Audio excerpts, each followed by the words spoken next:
Gracias al comité organizador por invitarme. Lo que les voy a comentar hoy en realidad es el producto de una colaboración que lleva más de 10 años entre distintas organizaciones, en particular desde el lado de la academia, de la Universidad de la República, la Facultad de Química, a la cual pertenezco, y también la Facultad de Agronomía por el grupo liderado por Pilar Irizarry. Por otro lado, esta colaboración la hemos establecido con el INIA, en particular con el INIA 33, y que ha surgido como una necesidad justamente de algo de lo que se ha estado hablando mucho aquí, que es la necesidad de medir y de tener mediciones propias. En particular, en el caso, digamos, hay dos focos principales en el título de la charla, que es sistemas irrigados de arroz y dinámica en las comunidades microbianas. Yo soy microbióloga, no soy agrónoma, así que les voy a hablar desde esa perspectiva. Y les decía que, en particular, el cultivo de arroz en Uruguay ya se ha mencionado el día de ayer, un país eminentemente agroexportador, y en realidad el arroz como tal contribuye poco a la huella de carbono, si lo vemos en números. Sin embargo, el sistema productivo arrocero es un sistema muy dinámico y que se plantea muchos desafíos y también diferenciador, y que apela a llegar a mercados exigentes en los cuales, de algún modo, el mantener mediciones propias para poder estimar mejor las emisiones es claro. Entonces es una interesante sinergia entre los ingenieros agrónomos de línea, donde nos dan, digamos, nuestro laboratorio in situ, y por otro lado nuestra colaboración desde el punto de vista técnico en la parte de las mediciones y la parte también microbiológica. Brevemente voy a señalizar los principales puntos del sistema cultivo arrocero clásico en el Uruguay. Y quiero que básicamente que ustedes focalicen en dos aspectos. Tenemos acá el ciclo anual. Hay una sola cosecha por año. Y si arrancamos en lo que es el otoño-invierno, básicamente hay una situación de pradero, de pastura, con eventualmente la incorporación de animales, pero que está básicamente en condiciones óxicas durante ese tiempo. Obviamente puede haber lluvias, pero no llegan, ahora les voy a mostrar algunos datos, no llega a una situación de anegamiento tal de que ese suelo pueda transformarse, por ejemplo, en un emisor de metano, como ocurre en otras partes del mundo. Luego, entonces, hay una siembra y luego aproximadamente, en el esquema clásico, 30 días después de la emergencia, hay sí la inundación, al cual se mantiene durante aproximadamente 5 meses una columna de agua de alrededor de unos 10 centímetros. Luego se va secando y se cosecha y se continúa con este ciclo. Pero digamos, es para tener una idea de lo que sería un ciclo anual clásico. Ahora bien,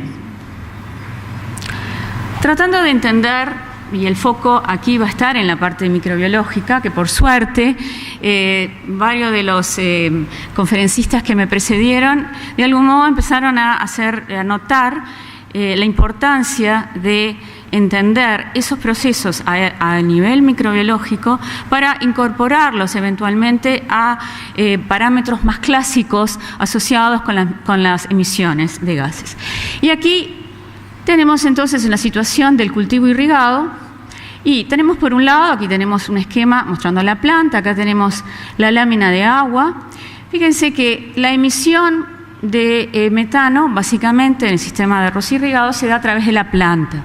Es muy casi despreciable la emisión de metano que se da simplemente por fenómeno de ebullición en el agua. Tanto el oxígeno entonces va a penetrar la planta, y el metano generado en condiciones anaerobias va a ser emitido a través de la planta. Por otro lado, tenemos aquí, les quiero mostrar algo de la química redox del suelo. Como se me ha mencionado también en otras charlas, tenemos, por ejemplo, el amonio que se oxida a nitrato en condiciones aerobias. En general, acá estamos hablando de nitrificación autótrofa, y puede o no ser un contribuyente importante en la emisión de dióxido nitroso. En ese caso, el óxido nitroso en realidad es un subproducto del metabolismo de las bacterias oxidantes de amonio. En definitiva, se puede generar nitrato directamente a través de la actividad de estos microorganismos, sobre todo cuando estamos hablando de fertilización nitrogenada a partir de urea o de amonio, que es la clásica. Pero luego quiero que ustedes noten que a partir de la generación de nitrato, y cada flecha es un cambio de estado de redox del compuesto, pero a su vez cada flecha está indicando que hay un determinado grupo de microorganismos que lleva a cabo ese proceso. Fíjense acá, tenemos en el caso del nitrato que luego puede reducirse y pasar a los 3 compuestos gaseosos: óxido nítrico, óxido nitroso y nitrógeno. Ahora bien, aquí ustedes pueden ver una serie de otros compuestos que también están en el suelo, como el óxido férrico, el sulfato, anhídrido carbónico y sobre todo la materia orgánica, que es muy importante en la parte de lo que es los exudados de la raíz del arroz. Y lo otro que también es importante es esta flechita acá, que está indicando un gradiente de potencial redox desde condiciones bien reducidas a condiciones más oxidadas. Y esta situación que ustedes ven acá, esta jerarquía de utilización de estos compuestos, no es casual, porque obedece a las leyes de la termodinámica. Esto quiere decir que si hay nitrato presente en el suelo en condiciones anaerobias, preferencialmente, como es un proceso termodinámicamente más favorable que los que ocurren en condiciones más reducidas, va a ocurrir primero. Y los microorganismos no son tontos, lo primero que van a hacer si hay nitrato disponible es reducir el nitrato. ¿De acuerdo? A medida que ese nitrato se va consumiendo, empiezan entonces, no hay más remedio, lo que está disponible son otros compuestos cuya utilización, aunque termodinámicamente es menos favorable, es lo que empieza a ocurrir. Todo esto lleva, para que ustedes, esta explicación, para entender que el producto final de la degradación anaerobia de la materia orgánica, que es el metano, ocurre una vez que se hayan consumido estos otros compuestos que pueden estar presentes. O sea que es un proceso gradual. Tiene que alcanzar un determinado potencial de reducción muy electronegativo, que es alrededor de menos 300 milivoltios, para que comience la degradación, para que ocurra el metano, la producción de metano, que a su vez hay, digamos, esto es un grupo, no es un solo microorganismo, la degradación de es paulatina, las bacterias fermentadoras, una serie de procesos que se dan para que finalmente la producción de metano, que en el arroz 2/3 de la producción de metano se debe en realidad a partir de acetato y solo 1/3 a partir de hidrógeno, que es lo que hay disponible. Muy bien, tener esto en mente. Así es que cuando nos planteamos si queremos estudiar las posibles emisiones tanto de metano como de óxido nitroso a lo largo de todo el ciclo de arroz, el ciclo de arroz incluye, como decíamos, condiciones óxicas y condiciones anóxicas, condiciones de inundación. Para eso entonces tenemos que usar 2 sistemas diferentes, no podemos usar las mismas cámaras, por ejemplo, para medir esas 2 situaciones. Entonces aquí les estoy ejemplificando, acá el rectángulo simboliza una cámara, en una parcela inundada, como dijimos antes. La producción de metano es eminentemente a través de la planta, por lo tanto, la cantidad, primero tiene que haber plantas donde pongo mi cámara para que sea representativo y a su vez tiene que tener un determinado número de cámaras. Si yo quiero estar comparando en distintas parcelas, tengo que tratar de que haya el mismo número de plantas en la parcela y una serie de datos, porque si no mis resultados, mis réplicas no me van a dar nada y no me va a funcionar. Y por otro lado, en condiciones de parcela seca o de un cultivo en secano, la situación es diferente porque la cámara va a ser diferente. Y vamos a ver que las contribuciones de ambos gases también es bien diferente. Entonces, simplemente para mostrarles lo que hemos hecho a lo largo de estos años, que como comentó recién el conferencista anterior, hemos aprendido nosotros también mucho en la construcción de las cámaras y en el proceso de medición. Inclusive hemos hecho contrabando desde la frontera gaúcha para copiar directamente un buen modelo de estas son entonces cámara pilable, según va acompañando, según el crecimiento de la planta, de tal manera que podemos medir desde el comienzo hasta que la planta de arroz crece. Y aquí les mostrábamos con ventilación, los ventiladores, bueno, toda una serie de cosas a tener en cuenta.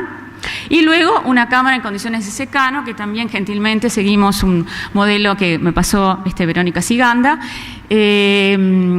para medir en las condiciones no inundadas.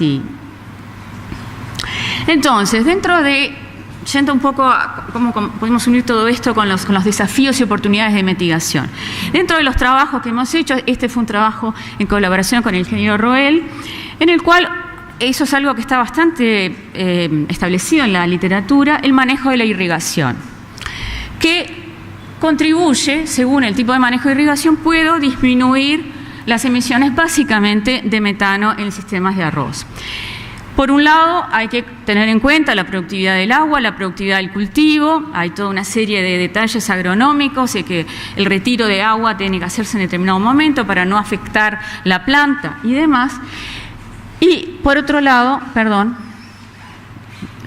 tenemos algo que también es bastante conocido, el trade-off entre flujos de emisión de metano y óxido nitroso. Como recién les mostré, el metano se va a dar cuando el sistema está completamente anaerobio, luego de que ocurran una serie de procesos consecutivos, y el óxido nitroso básicamente las condiciones son diferentes. Entonces, estos procesos en lo que tiene que ver, si yo hago algún tipo de retiro de agua, puedo estar bajando la emisión de metano, pero tengo que tener mucho cuidado de no estar aumentando la emisión de óxido nitroso. Este es un trabajo que publicamos hace unos años, no hace tanto, 2 años. Y esto simplemente, no voy a hablar casi de óxido nitroso porque han hablado bastante ya, pero simplemente para mostrarles, estos fueron 3 zafras seguidas que se hicieron mediciones, y que nuestra experiencia con el óxido nitroso en este ecosistema es que las emisiones son en base a pulsos, o sea, no está emitiendo y de repente emite, están absolutamente correlacionadas con la humedad del suelo, o sea, un baño acompañado de una fertilización nitrogenada, y seguramente puede llegar a producir la emisión de óxido nitroso. Pero también es muy puntual y bastante errática. Es bastante difícil nuestra experiencia de tener datos fidedignos con respecto al óxido nitroso. Pero, bueno, lo hemos medido. Quisiera ahora detenerme un poquito más en el principal gas emisor en los cultivos de arroz, que es el metano. Y también, el mismo trabajo de campo que la transparencia anterior, en el cual acá simplemente para mostrar a lo largo de toda la parte del cultivo de arroz, que en la producción de metano claramente es un proceso, como acá ustedes empiezan a ver, hay como una fase lag, ¿verdad? Entonces no es que se inunda y automáticamente empieza a emitir metano, sino que, como les explicaba antes, hay todo un proceso secuencial que se tiene que empezar a dar para luego sí, cuando las condiciones se establecen de anaerobiosis, empieza la emisión.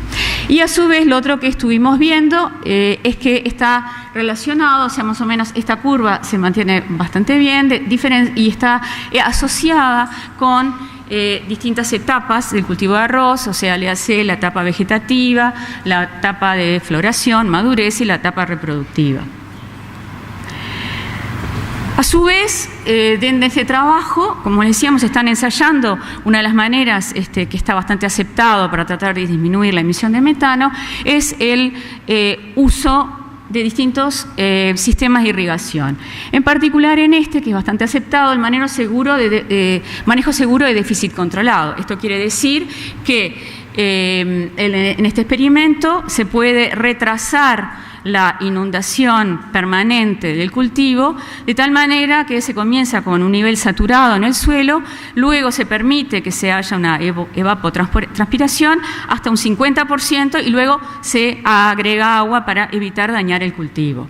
Eso acá, para que vean claramente que Evidentemente aquí, estos son las mismas abscisas, días después de la emergencia, comienza mucho más tarde a detectarse la producción de metano. Y en el trabajo que publicamos anteriormente, hacemos la integración abajo del área y en definitiva da una diferencia, una disminución significativa de la producción de metano. Desde el punto de vista ambiental es muy bueno, el tema de productividad tiene sus bemoles.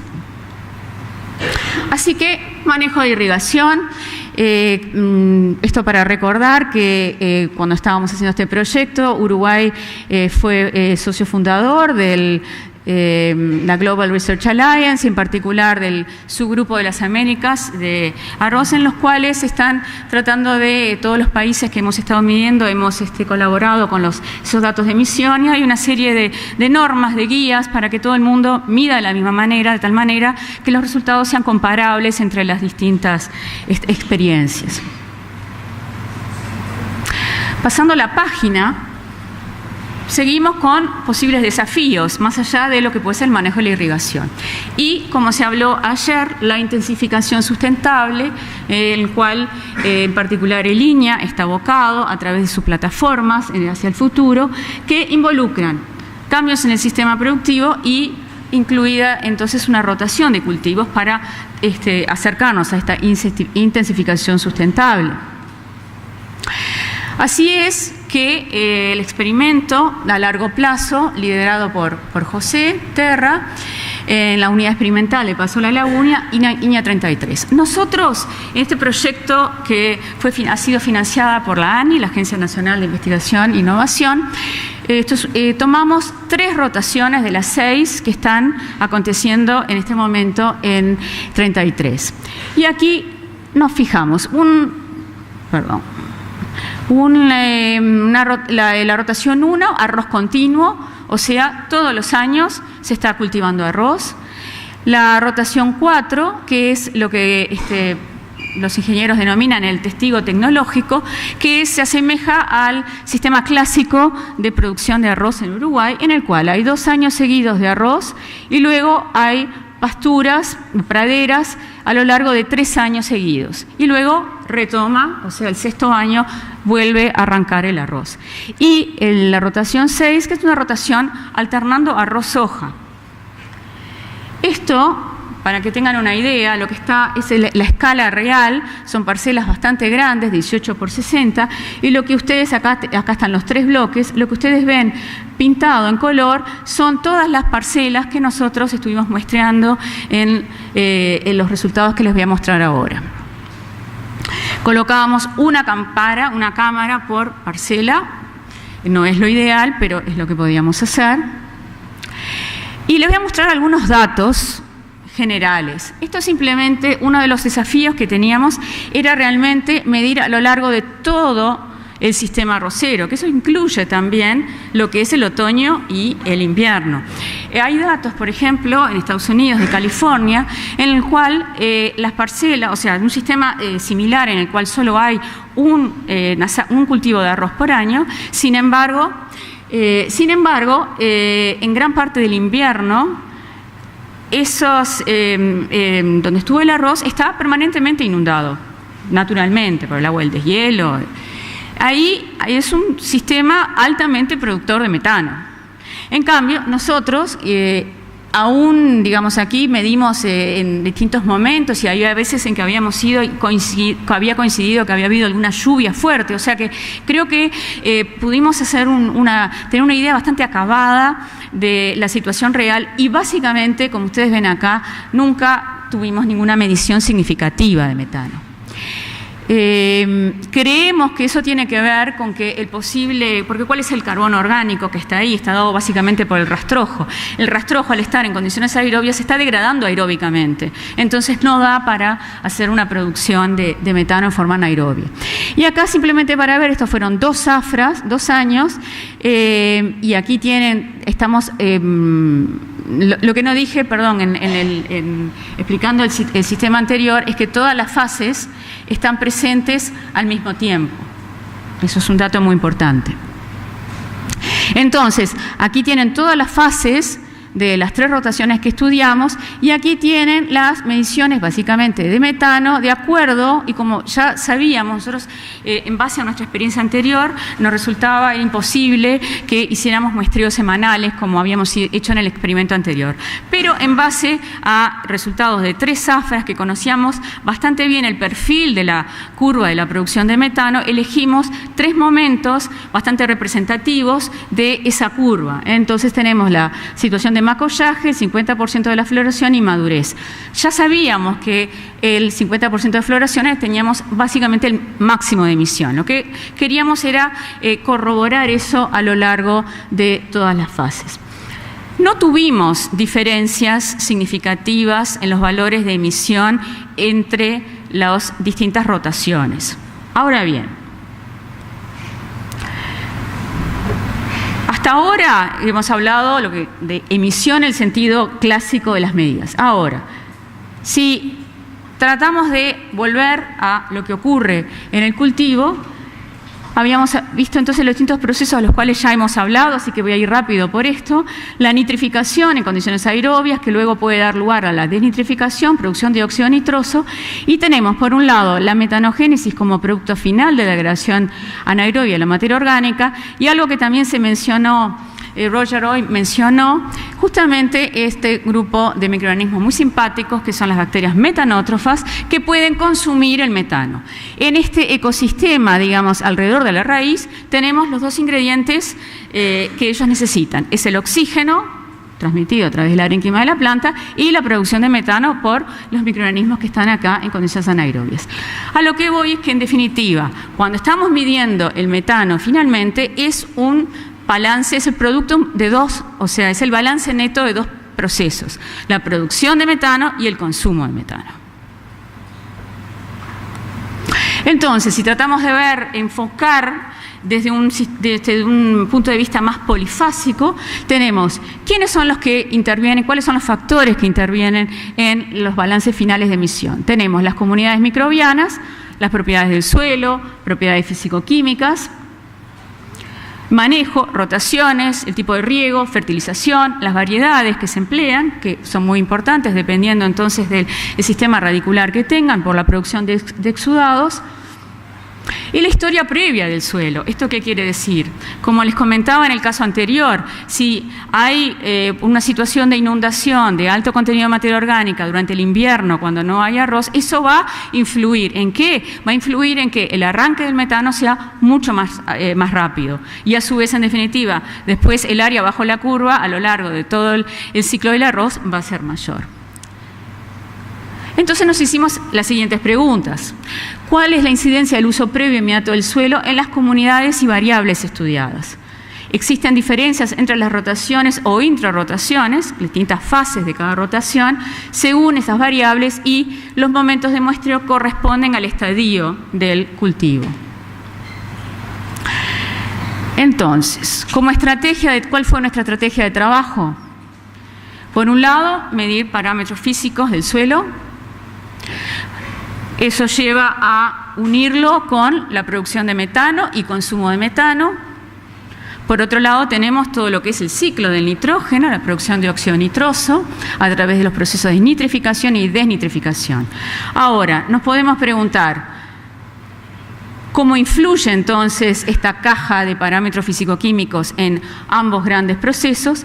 Pero, más importante aún, ¿existe interrelación? ¿Está por separado lo que es la producción de dióxido nitroso, el ciclo de nitrógeno, del metano? ¿Se influyen las poblaciones o no? Y aquí entonces es que, digamos, los avances de tecnología nos permiten enfocar, hacer el target en genes funcionales exclusivos de los procesos, de cada uno de los procesos microbianos. Tenemos el gen de la MSRA, no importan los nombres, PMOA, que identifica la metanotrofía, AMOA, oxidación de amonio, desnitrificación, y el pasaje final de óxido a nitrógeno.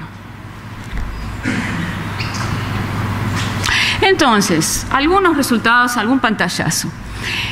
La técnica que usamos fue medición de real-time PCR, de PCR en tiempo real, de todos estos genes. además de todas las emisiones, además de acompañamiento de los datos físico-químicos. Fíjense ustedes, en esta gráfica están solamente las fases de las rotaciones arroceras. Y si ustedes se fijan acá, esto corresponde, diciembre, febrero, marzo, corresponden a macollaje, 50% de floración y la etapa final de madurez. Solamente vemos diferencias significativas en el número de estos genes en diciembre. Casualmente acá R4AZ1. Entonces, ¿quién era R4AZ1? ¿Se acuerdan? R4AZ1 era esta rotación y este sistema de arroz viene de ¿qué? De 3 años de pasturas, de praderas, ¿verdad? Entonces, qué interesante, un número significativamente menor de copias del gen MSRA. Eso ¿qué pasa entonces decidimos poner el foco en diciembre? Si lo comparamos con las emisiones que medimos en diciembre, vemos, interesante, acá tenemos en verde el R4Z1, que también la emisión correspondiente, medida en el campo, dio significativamente menor. Entonces, este juego, muy divertido, lo hicimos con todos los genes, con todas las variables, y aquí les estoy mostrando un análisis de componentes principales con algunos de los resultados. Fíjense, tenemos acá entonces estos colores que corresponden a esas 3 fases de momentos del cultivo, quiero decir. Y si ustedes se fijan acá, bueno, acá tenemos los genes, tenemos la medición en el campo de metano, tenemos amonio y nitrato. Lo primero es que en este análisis da cuenta del 66% de la variabilidad, lo cual es bastante interesante. Y yo los voy a ir guiando por esto. Lo primero que vemos acá, la componente principal 1, que es la que explica la mayor parte de la variabilidad, nos encontramos aquí con estos triangulitos invertidos que se separan bastante del resto. ¿A quién corresponden? R4Z1, el que venía de 3 años de pasturas.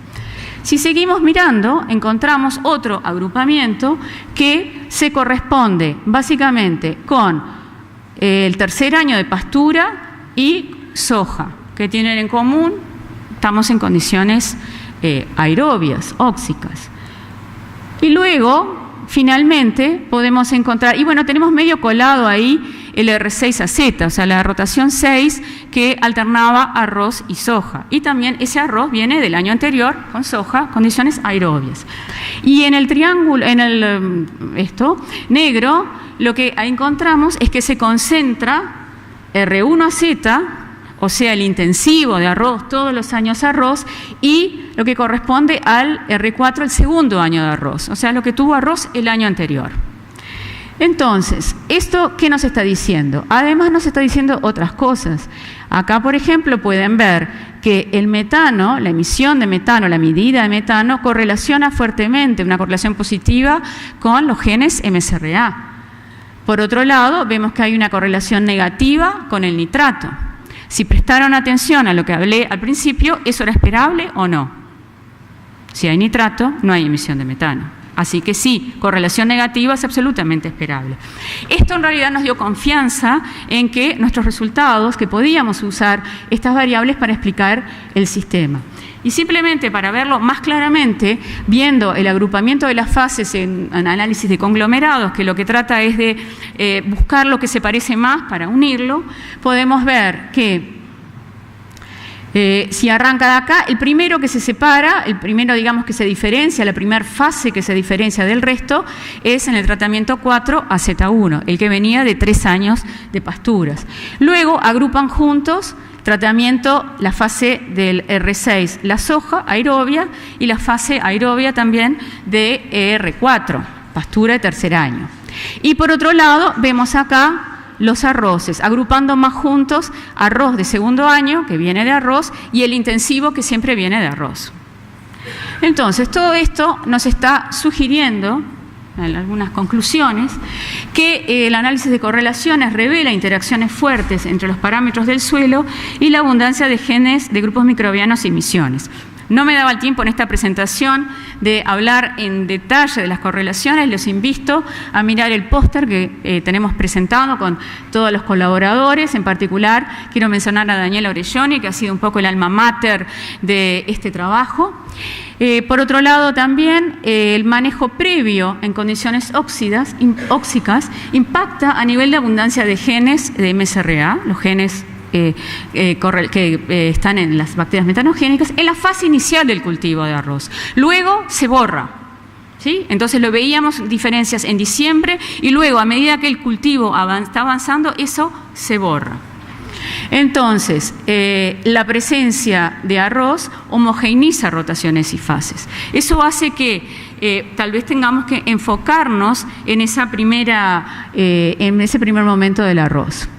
Entonces, concluyendo, además de tratando de ver estos desafíos y oportunidades de mitigación, del manejo de irrigación que hemos hablado, de la intensificación sustentable, creo que es hora de tener un enfoque más polifásico en lo que podemos denominar como el interjuego de las distintas variables que incluyan procesos microbianos claves.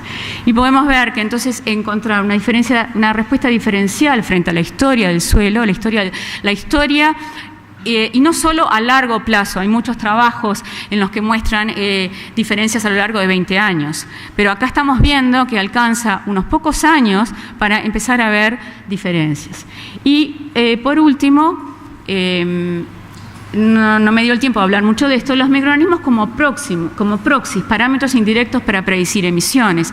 Esto es algo que ya se está trabajando y si ustedes ven la correlación tan fuerte que nos dio en todos los casos entre la abundancia de los genes MSRA y las emisiones de metano, están indicando que este puede ser un muy buen parámetro diferenciador. Les doy las gracias a todos por su atención y quiero no dejar de mencionar todas las personas que han estado involucradas en este proyecto, tanto de la Facultad de Química como de la Facultad de Agronomía y también de línea. Ignacio, que lo he atomizado preguntas durante estos años, y José, que de algún modo sin el experimento de José no tendríamos nuestro sustrato de trabajo. Muchas gracias.